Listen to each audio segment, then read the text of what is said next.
Thanks. Solar power, electricity rates, and questions over ethics. Three big votes are ahead for those who regulate our energy. And they come as consumer advocates accuse corporation commissioners of removing tools to hold power companies accountable.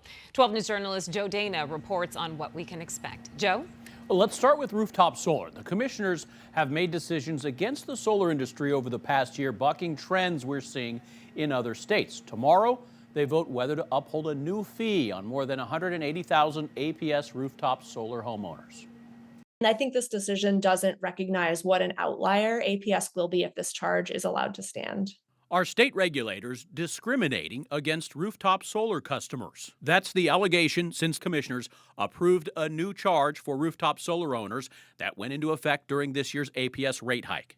The claim that solar customers aren't paying their fair share is derived from a study that APS put together. We just don't agree with the findings of the study. Dozens of consumers are filing pleas to the commission to reverse the rooftop solar fee. APS says the fee amounts to about $2 to $3 a month for the average solar home, saying it's justified to ensure solar customers are paying their fair share. That, quote, the charge is simply a measure aimed at fairness so solar customers aren't shifting their costs to customers without solar.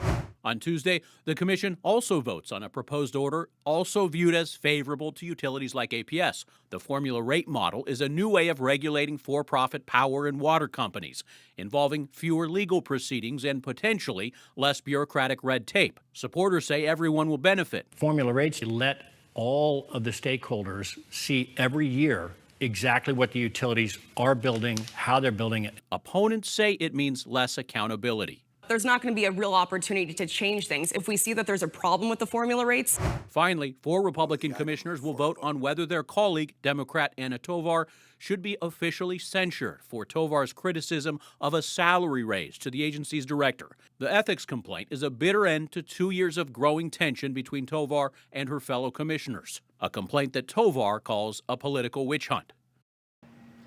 The complaint accuses Tovar of violating open meeting law when she publicly criticized the raise. Tovar has been discussed as a potential candidate for governor. A reprimand against her as she leaves the commission could hurt her politically, though she would have the option to appeal. Joe Dana, 12 News.